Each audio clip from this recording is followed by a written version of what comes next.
podcast, the only show that dares to ask the question, is it essential? I am your host, Corbin, and with me today, as always, is Bobby. Hello. And Alan. What the fuck, man? You haven't gone to Bobby first in months. I know, what is this? Look at the reaction. Is this a mutiny? My stocks are rising. Bobby's stocks are that. rising. How could it this. possibly be a mutiny? It's my ship. This is fair. This is fair. Oh. Well, we have got a great show for you today. We are discussing the sequel to the ever-lauded film Basket Case. Today, we're talking about Basket Case 2. But before we get into it, Bobby has a spoiler warning. I do. This will serve as your first one and only spoiler warning for Basket Case 2. If you do want Basket Case 2 spoiler for you, please skip to the time code provided in our show notes or description for our essential spoiler-free discussion. Basket Case 2 decidedly answers a question we posed in our Basket Case 1 episode. That question is, does Belial fuck? Alan. Yeah, we did ask that question. Yep, We did and I ask think that we question. we did get a resounding answer. A You are deciding correct. answer, yeah. Yeah, they very much so. They don't answer a lot Tune of in things for like Basket Case 3 for does Belial nut? they answer that question. They don't answer the question of why Dwayne sometimes needs a cane and sometimes doesn't. Let's not worry about that. No. They answered that question. We know why. They Yeah. did? I missed it. Yeah, it's a simple passage of time. I mean, it's been months. Oh, I don't want to. And years. We'll get into that later. So this movie starts immediately following the events of the first film, which is an interesting choice. It also does the bold choice of showing us basically the entirety of the first movie, or all the bits you need to know right at the beginning of the film, because, well, it's actually been 8 years' time between these two movies releasing. So they wanted to make sure people actually had some idea of what happened in the first film if they were just now watching Basket Case 2. So the boys are picked up by some person who likes to take care of outcast people. Her name is Granny something or other. And they are rehabilitated, brought, in and loved by this family of a bunch of people with a bunch of different deformities. Now, of course, because the media is everything that's wrong in the world, they try to find out what's going on with Dwayne and his brother, and there's a sleazy reporter who tracks them down, not exactly doing anything too crazy either, just walks up and bada bing, bada boom, there's Dwayne, the man she's looking for. It was very funny. And, well, naturally, instead of having some sort of heartfelt message about, it's okay to be different, they decide to go, yeah, that's cool and all, and if you are different, kill the people who think you're different. And let's open it from there. This was an interesting little film. I liked it. I think I liked that- it more than the first one. I liked it more than the first one by the end. I agree with that. Yes, very But- much so. I will say that for the majority of the movie, I was kind of like, this is missing something that the first movie had. And Mhm. then the last, I made a note at the 55-minute mark, that was the first really great Was that the scene bar of the scene? whole movie. No, it was the scene right before that, the photographer in the house. Okay. And easily Some the best really scene of real the scares. whole movie, right? Yeah. Absolutely Yeah. incredible, really great, shot well, actually scary, just a great scene. And I honestly was not really interested in the movie up until then. It was just kind of ho-hum for me. And then those last 35, 40 minutes just blew it out of the gate. That was so good. And so by the end of the movie, I liked it better than the first movie. But the first half of the movie, I was like, no way. This has got nothing on the first one. I'll say this, right? Basket Case 1 is grimy. And Basket Case 2 is there is a level of grime, but a sheen over it. Right? Of Mhm. Professional quality sheen, right? And so No, for a lot of it's definitely a better movie. Yeah, for a Objectively. lot of this, Yeah. a lot of this, it feels a little bit more corporate than Basket Case 1 does. You know what I mean? Like a little bit more mainstream. So I could see why you would feel, that way about it. Although that's not the reasons you didn't like this movie, and you and I both know that. Yeah. You're putting opinions right into my brain. It's okay. It's okay. Maybe because I understand you for different reasons, right? But this movie, I think lovingly, reminds me a lot of Ghoulies too, where there's like a lot of like really fun, interesting ideas and potential that's thrown out in the first movie that they really capitalize in the second movie in weird and interesting ways. Which is like this is like a really fun B movie. Like this is like watching Basket Case 2 after watching Basket Case after that last Nightmare on Elm Street abortion and before Basket Case 2 actually kind of helped me solidify why the Museum of Modern Art said Basket Case is actually worth its time. It is a very weird art piece, right? But Basket Case 2 is just fucking buckets of laughs, goofs, gags, and good times, baby. Okay. Did you guys write down any lines that really stuck out to you as exceptionally funny? Because I have one from early in the film that just had me rolling. Is it with Casey? It's with the reporter. Okay. So the reporter is like trying to find Dwayne. She's in the hospital. She's trying to bribe her way in, and she hands the cop $100 bill. And he says, "This kind of thing will make me depressed and angry," and just yells. And that, like, at that moment, I went, "Oh, this movie understands what it is." Okay, dude, I'm on board now. So that guy was just like, it was like a key overactor, and there's no way that Frank Henenlotter wasn't just like, "Just go for it, dude. This is your moment. This is your big moment. Go for it." And he did. He went for it. I also really liked, again, something about me, beeping out swears, but like having it not actually get beeped is just I think one of the funniest bits of all time. And when Casey's just like, "Oh man, yeah, that little freak, I saw all that shit," and I was like, beep, like a second too late or too early. I'm like, that's very funny. I like this. This is very good. Like the movie tells you early on, much like Basket Case 1 doesn't do. It's actually a success that this movie does better than Basket Case 1. But like this movie is it's okay to laugh at this movie. This movie is very funny, and like it's okay to get some hee hee ha ha's on us. It's very Chuck and Dale vs. Evil in that way, where it's like this is very clearly like a fun goof, a very much horror comedy instead of horror comedy. You know what I mean? I think another one of those lines that kind of had me is when when Granny is like doing a therapy session with Belial, which already, by the way, is a hilarious concept by itself. Oh, and she goes like, ripping the faces off of people might not be in your best interest. And it's delivered very deadpan and serious.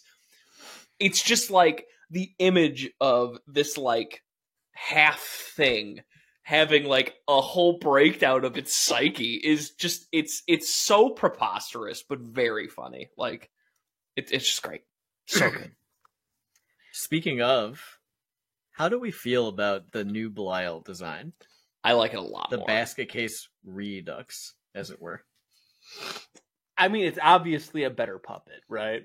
And like the way that the way that they can put Dwayne in like the little like latex mask, because they're twins, right? So they're supposed to look identical, right? And so they can have him like act with himself and like do like the laughing bit. Very good, very effective. Very clear what they can do with a budget with a Basket Case, right? I like it. In general, the prosthetics in this film were fantastic. Every one of the different characters, like all of their crazy deformities look great. One thing I will say, this movie, the one lesson this movie decided to bring forward is to not show anything, which is really frustrating. But then when they do show the after effects, much like the first film, the makeup and the effects look great. I just wish it was more show than like tell, you know? Yeah. Yeah. I think I Good. agree with you. Oh, please, Corbin, please. No. Okay. I refuse. I will say I'm heavily biased towards this movie because it reminds me of a lot of movies I like. This does feel like a Bobby movie. Yeah. It's giving me Clive Barker. It's giving me Ghoulies. What's that one movie? I fucking love it. What's it called? Oh my god, I'm blanking. Blood Diner. No, the Clive this movie Barker did not give Blood Diner. No, it's not Blood Diner 5. No. Sheet. What's the Clive Barker movie that isn't Hellraiser? Oh, Rawhead Rex? Not Rawhead Rex, no. That's like the only other one I know. It's got the cool guy with the mask and he's the villain. Phantasm? No, Nightbreed. It's giving me Nightbreed, right? It's because it like you've never seen this movie before. It's okay. It's awesome. Most people don't like it, but I think it's really cool because like it's a weird like fantasy concept. Anyway, we'll get to it at some point. But like there's just like and all of like one of the cool things I think about the word they use is freak, so I'm going to use the same word. Is like none of the all the prosthetics are really out there, but none of them are messy. You know what I mean? Like you know what's going on. Like the lady who looks like she's like a tooth coming out of the top of her head. It's like, okay, I get what that is. The rat boy, okay, I know what that is. Like the guy with the fucked up like eyes, I know what that is. Like you look at that and you go, okay, I get that. This all makes sense. The guy with all the fucking teeth. It's like, yeah, I get all of that. It's really cool. It's really uncomfortable to look at, but like I think that's kind of the point, and that's really fun. Like, yeah, I mean, I think that the aesthetics are the best part of this. The prosthetics and the makeup work, like the lighting. That is the best part of the first hour of this movie is the creature design. Honestly, hair and makeup. Yeah. I will say the lighting is always really good. It's like something that, this type of lighting, this like B movie exploitative lighting is like a lost art where like they're playing with color filters. You know what I mean? Like they're playing with different like reds and greens and things like that like you don't really see as much anymore. Like that I think is like really fun for like it's supposed to be like a painted glass window, but very clearly it's like a red and blue light shot down at different angles. It's very fun and I miss it. It's like one of my favorite, like it feels so homey, like because like by the mid to late 90s everybody was doing that shit, but like for a while it was just like I love it. So I'm gonna gush on this movie for a while, even though it does have some very real problems.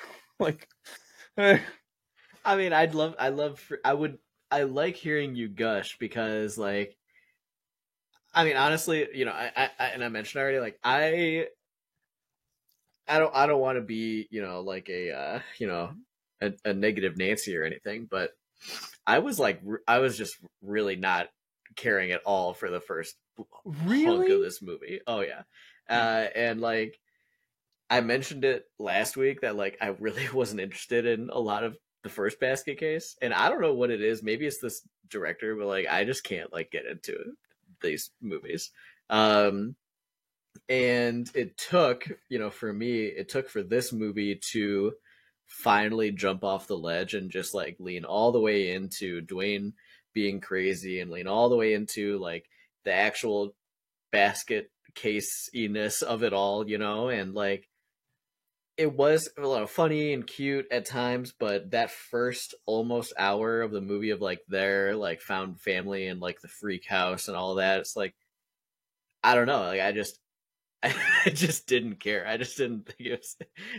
I mean, you know, it had good effects, good costuming, but that was not a storyline that like mattered to me or even made sense, honestly, especially like given the context of the movie. It's so weird. That's why it's fun. It's just so weird. Like, I agree, right? Like, there's like big, like, Alan mentions it more than anything else. Is like, you basically see every part of, like they rehash again the entire like it's like okay, like we didn't need to do this again.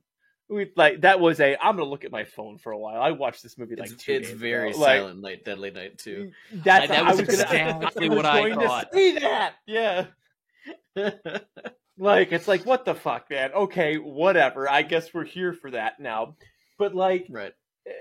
There's some really like it's very fun, right? The Granny Ruth like just being like it's my little family, and like you're kind of asking the question like who's the real bad guy here? Because like because like you're like okay, so like Granny Ruth is going to be like the Pamela Voorhees, right? She's gonna like get like because like it starts out where she has Belial kill him, but then it's like maybe she's not, and it's like oh wait shit, she's like defending her family, her home, and things like that. Like she's got a cause and she believes in it, and I think it requires that level of a journey to go on to make you not want to be like this movie wants you to be on the killer's side. Like they want you to be on like on the side of the freaks, right? And so like when were we not going to be on their side? There's no reason to ever not be on their side. Well, because most horror movies you're not on the killer's side. Right? Yeah, but Basket Case, as like they're coming into Basket Case 2, right?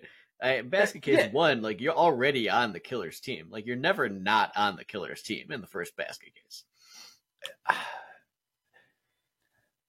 You were on Dwayne's side. You were never on Belial's side. And this movie they have a psychic connection. They're like, but in this, I get that.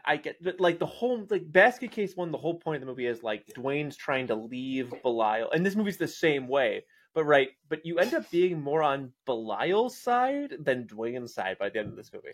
And I think part of that comes with him like them normalizing like the different people and all the stuff like that, and like Dwayne's being like, I'm better than this, and I just want to be normal. And it's just like, yeah, but dude, like you killed like 4 people. Like, what are you talking like?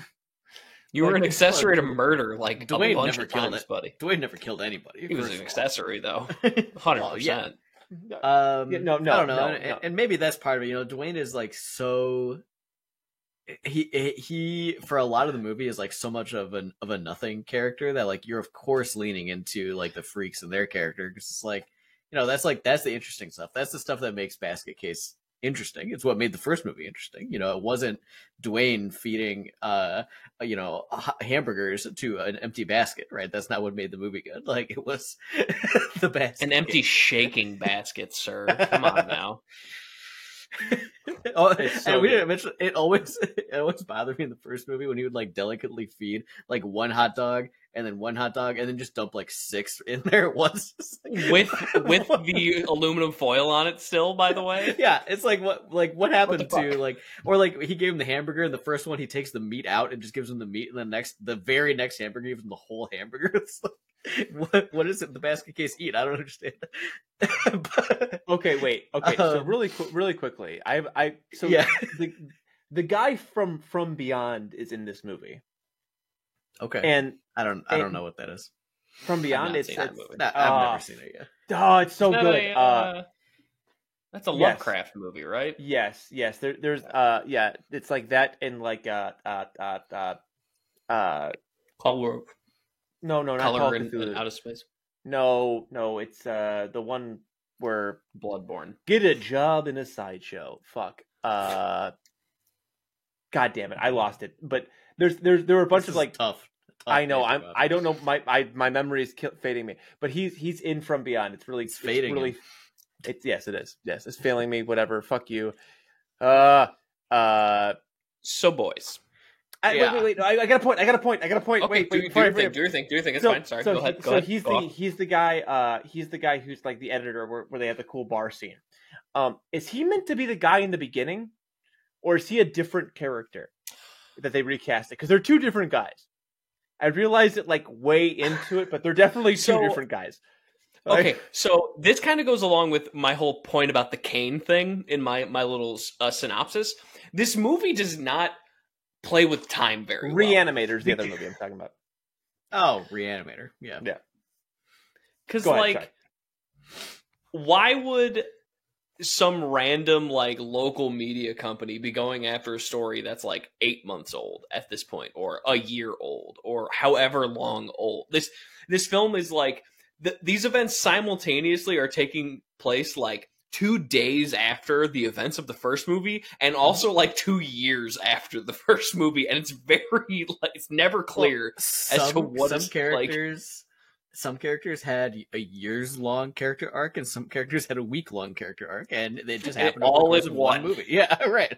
I don't understand. You know, sometimes the cops are looking for them active manhunt. Other times they've long since given up. It doesn't matter. Yeah. I agree that it doesn't overly matter in the long run, but it is one of those things where I just kept going like, what has happened? But like what's also going in on? fairness, like who is gonna care about the story of like the Freak House other than the local media company, right? Like who guess that's cares fair. about that? What Yeah. is yeah, like, well, the implication is like it's like the New York version of the National Enquirer, which I think is like the New York Post, but they don't Mhm. say what it is, right? Like I've never been to New York. I just you live in America, you don't so need to. you intrinsically pick up bits of New York culture just living in the world. But like yeah, does this movie have time problems? Yes. Is this movie written created almost a decade after the first one? Yeah. Did they make And you can tell. Frankenhooker?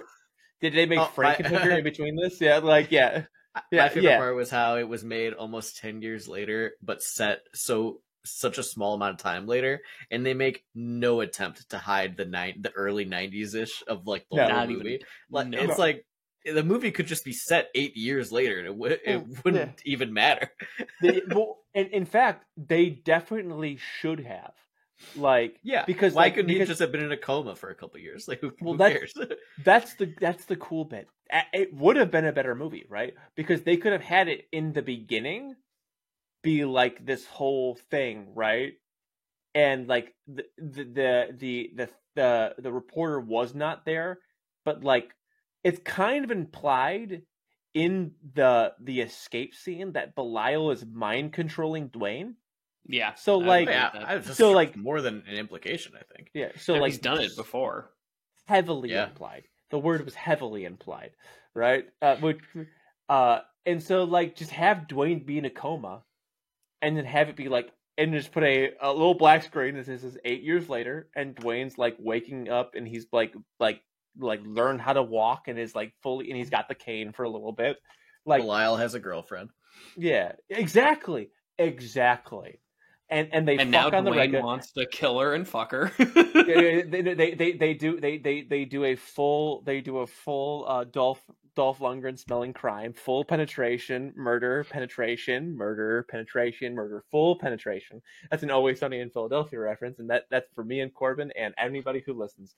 But like they didn't do that, and then this movie runs into time problem after time problem after time problem, because it's like 8 years after a murder spree where most people are like, oh yeah, the dude had a conjoined twin that he would feed people to. That's something that true crime, which we've always been into, would eat up. We'd be super into that shit, like Yeah. even 8 years later. So like, I So, boys. agree. It's a big flaw. Yeah, I agree. We've talked a bunch about the first 50 minutes of this film. Okay?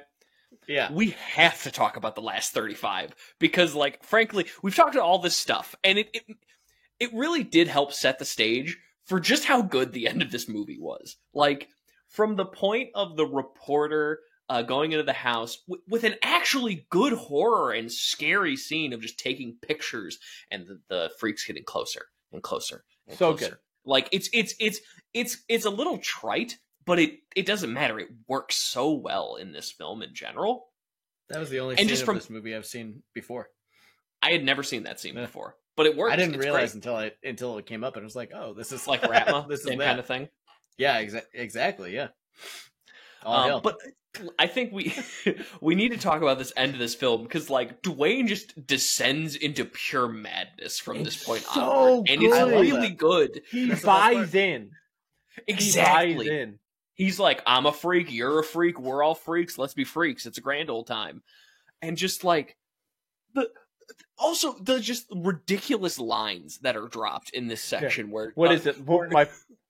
What's my photo of favorites is like, yeah, he wants to interview you and then rip your face off. It's just like, Yeah. exactly. It's just so casual. Like, yeah, just let's rip your face off, whatever. Or oh yeah, I've been pregnant for 6 years. Oh, I love What that. does oh that my mean? god! Don't be scared. He just has to come up for air sometimes. It's just like amazing. Exactly. When they all take off their masks and then they get the guy with the big ass head, he just like takes off the little mask. It's amazing. That's like it almost made the beginning parts of the movie like worse for me because like the finale is so on it, right? The finale feels like it fully embraces just the absolute ridiculousness that is Basket Case, right? Like the comedy is there, the horror is there, like the characterization that it finally feels like a sequel to where the first fully fledged film with the characters. Yeah, like challenge away. I don't think you can get the feeling that you got of like full catharsis of that last like 20 minutes. I disagree. Absolute bonkers without this like okay, when is it gonna happen? It's like the roller coaster. You finally get over the hoop and then you spend you spend half the time on a roller coaster just in the beginning, and then the other half is like doing the whole fun bit, right? So like this is the fun bit at the end, right? Yeah, where it's we had a lot of that from the first movie, like a lot like Dwayne's descent into madness and his desire to be a normal person and whatever, and like that already was his character in the first movie. So like I didn't need the first half of this movie to do it again. Like I felt like when he really snapped and he was finally like a part of the team, like that was when it felt like the character the Dwayne that woke up from Belial's like hypnosis in the beginning of this movie, like that could have been Dwayne almost right away. I would have been totally fine with that. I don't understand this with you for one reason. Why? And one reason. Well, okay, because you love the Friday the 13th movies, which are essentially the same movie over and over and over again. Yeah. Why not Basket Case? Because Basket Case is just a lot more fun than this. Like, okay. Well, yes. No, yes. I don't think so. No, it's not. There's no way this is more fun than. Yes. It's goofy. It's weird. I love it. It is goofy, but like and weird, and I love it. Yeah, I mean it's 3 true statements, right? Like it is goofy, it is weird. Bobby does love it. Like I'm not opposing any of those things. And no, like it's not even just that I dislike movies and sequels that do the same thing over and over again. I mean, yeah, I like plenty of franchises that are basically just the same thing over and over again. Most franchises are the same thing every time. I was gonna say that's what keeps it going, right? Coming from world's strongest Transformers enjoyer, right? Like, right, exactly. I know the shtick, right? But I think it just goes back to like the shtick just didn't work for me until it got fun. Until it did. The unfun parts of plenty of franchises are still fun for me, and the unfun parts of Basket Case are not. And they weren't last week, and they weren't this week. So this is a matter of taste. I'm not with you there. Yeah. Because what you're calling the unfun parts, I wouldn't say I don't know that they needed to have those. I wouldn't go as far as Bobby saying they need to have those to get to the resolution at the end. But I do think that like having those bits of like of setting up, I think did help me because like if you remember from last week, we said Basket Case has a lot of charm, and then it kind of throws it away. And this movie does the opposite thing, where it really doesn't have it. It has some charm, but it just kind of keeps growing throughout this film to where you get to the end of it and you're like, well, I'm just all in. And like the apathy that I had coming into this movie was very like accurate up until like half hour or so into the film, and they started getting more and more wacky. But now we're going to be going into Basket Case 3 next week. And I'm very excited to see where they go. Because part of me is like, have you already looked into it? No, I haven't. But I am worried we're going to run into a Ghoulies 3 situation. No, we can't. I can't live like that, Basket Case goes Bobby. to college? Okay, hold on. Maybe there's an idea here. Hold on. Wait. So the issue. This is a good idea. The issue I'm afraid of. We know the basket case fucks. He fucks his basket case girlfriend. It's true. I'm very worried they're gonna do a basket case babies. Dude, the basket case baby's on the cover of the poster. I know, and I'm worried about it. Okay. Yeah, like the poster's literally. I know. It's a crib. I know. I'm worried about that being everything that this movie is, because Ghoulies Go to College was everything that movie was. If the next movie, The Prodigy, is the subtitle, maybe it's baby basket case. In every way that implies, it will probably be my favorite one out of the three. I'm prepared. So what you're telling me is the stocks are rising. For me right now, yeah. I mean, I did like this one more than the first one. So like I am going into the third one on a high. Like I think I'm expecting to like them more and more each time. I have one question for you guys. Uh-huh. How much did you love Dwayne getting to ask what's in the basket? Oh, yeah, dude, it was good. It was amazing. Good. Because like his delivery of that line is like genuinely like really good. Oh, it's completely unhinged. Completely unhinged. Like, exactly. He's so gone at that point. It's amazing. I have a second question. Okay. Yeah. How many what's in the baskets out of 5 would you rate this bad boy? That's interesting. Now, I have a follow-up question. Can you give me a range with which I can use to establish how good or bad these basketed individuals would be? Yes. Okay, thank you. 0 to 5 baskets with a half a basket allowed. Now, quarter baskets, not allowed. And anything lower than a quarter basket, completely on it. But half baskets, got it. Completely good. Okay. Corbin, you seem to hate this gag, so you should go first because of your disdain. So he doesn't hate it; he loves it, and we all know it. If there's anything about the 5-star system that I've never been a huge fan of, 5 baskets. It's the X-Play gag, right? Where everything is a something out of 5 somethings, and it's just like random every week. I don't know what it is about that gag, but I just cannot get behind it. But anyway, how many baskets do I give this movie? It's always been baskets. I don't know why you're talking about it. What's wrong with you? We've been saying baskets for 97 episodes, bud.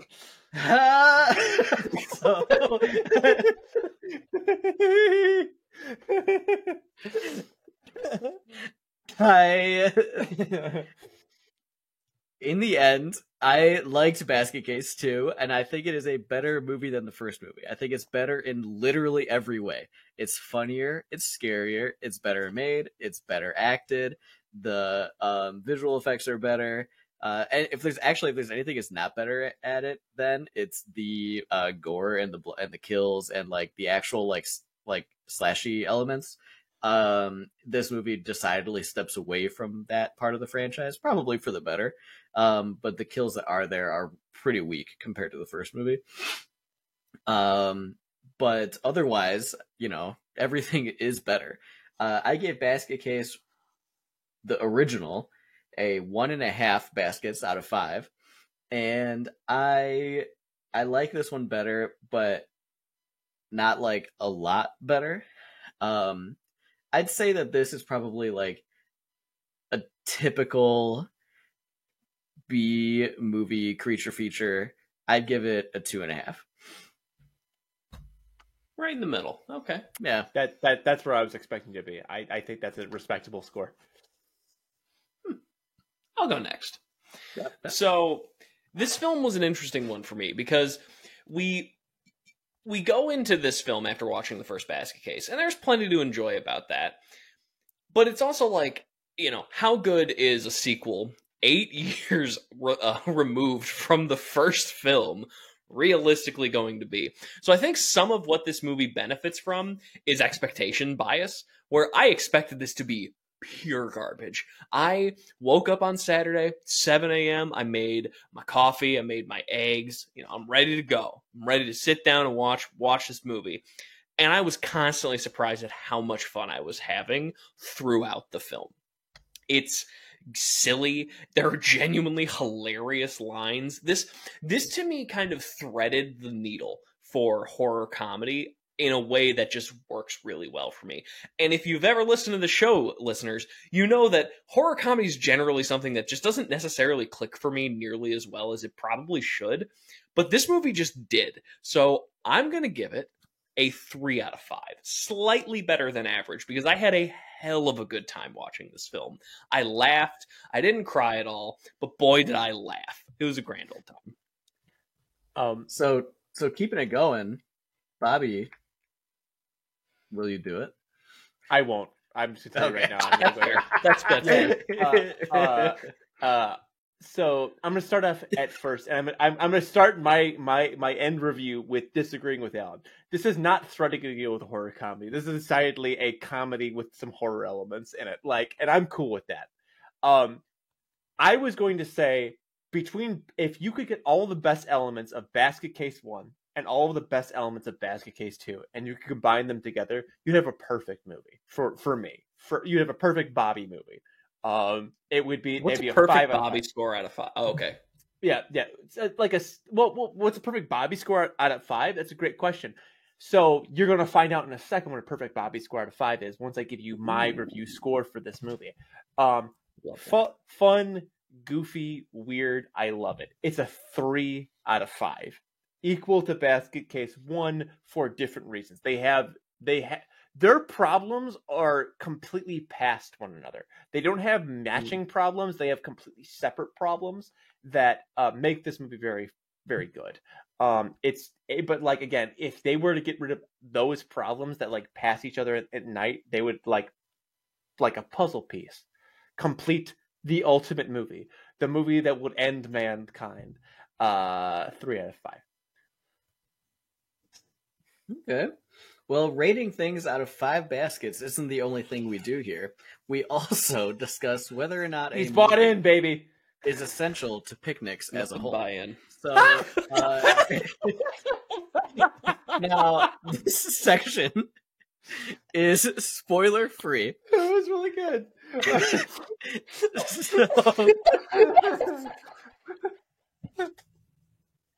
If you skipped ahead,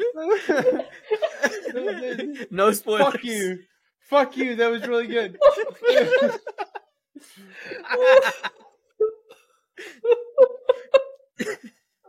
Okay. Oh, Christ. All right, do your thing. Continue. Bobby gave this a 3 out of 5. Alan gave it a 3 out of 5. And I gave it a 2.5. Decidedly better than the first movie. Bobby? Yes. Do you think that Basket Case 2 is essential? No, I don't. I'm just gonna start off right off the top and say I don't think it is. I want to say yes because of the review portion of this episode. Watch the movie, get your own version, and then agree with me later when you listen to this episode back again. But ultimately, I don't think people remember Basket Case 2.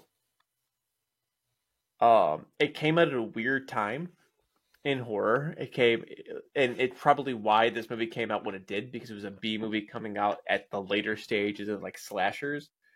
But I don't think it accomplishes enough besides being like a really good C tier movie, right? It's really good. If you like Bobby movies, and if you've listened to this podcast for long enough, you probably do, because they're fun, goofy, and weird and awesome. Watch Basket Case 2. But essential, this movie does not make, no. Yeah. Your comment made me think, like, did this movie even come out in theaters, or was this just like made for VHS? That's a great question. I don't see a box office number at all. Because like this, this feels like a pretty good made for video type movie. Is it a trauma movie? No, because it feels like it might be a trauma movie.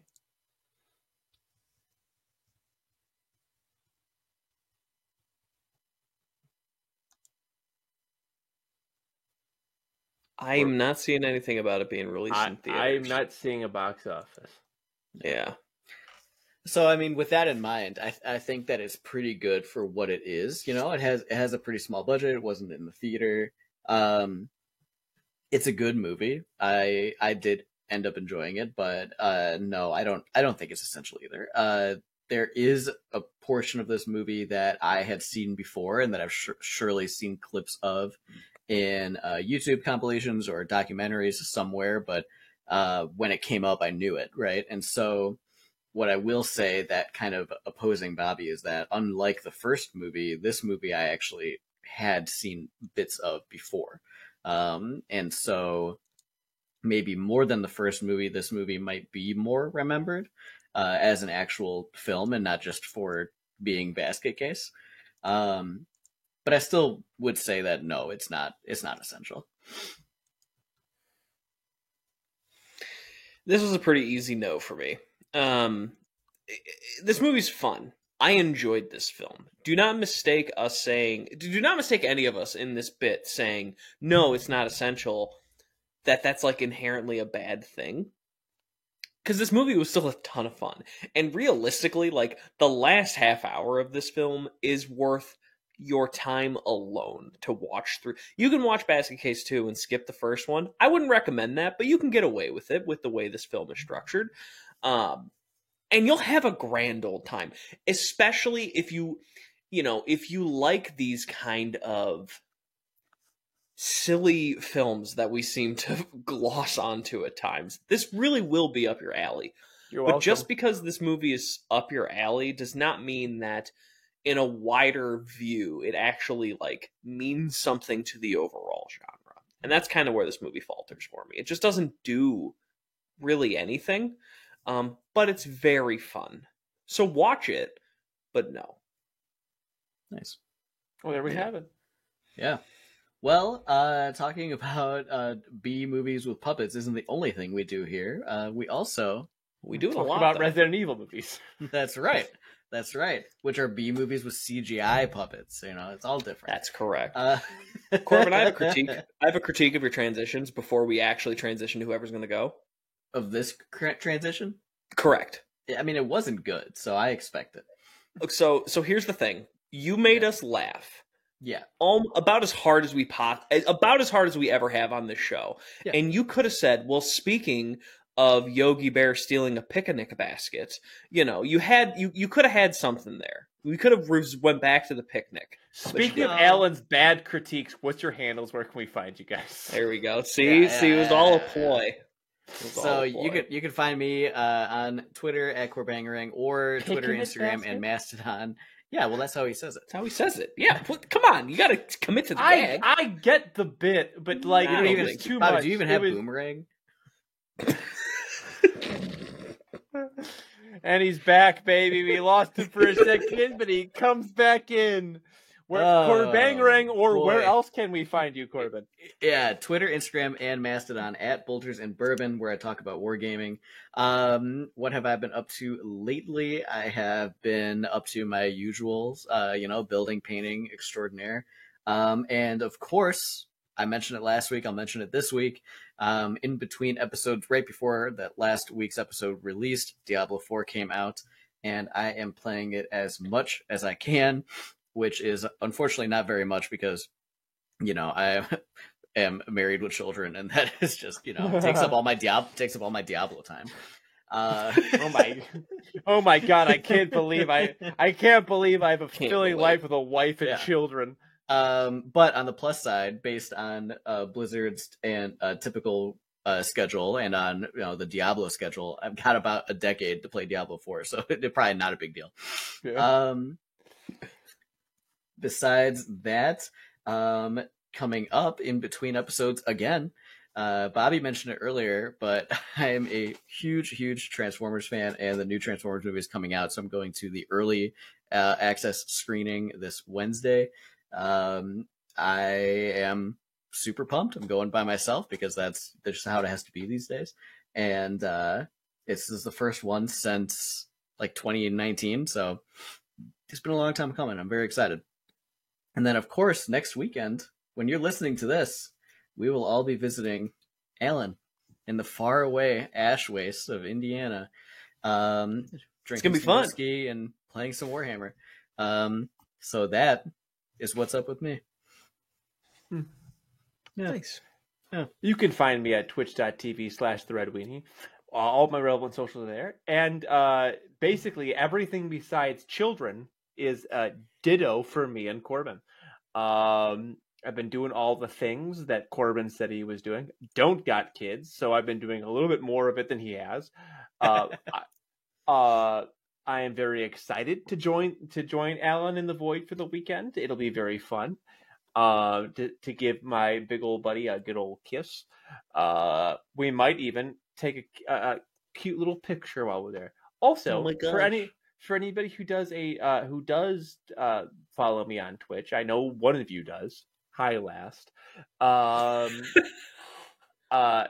me know if you'd want me to stream Diablo. I played enough that I think I could probably just do that while just not necessarily have a schedule, or maybe make a schedule. My work schedule has changed ever so slightly right now, so maybe it's time to give that a shot. Let me know. We'll see what happens. Go off, King.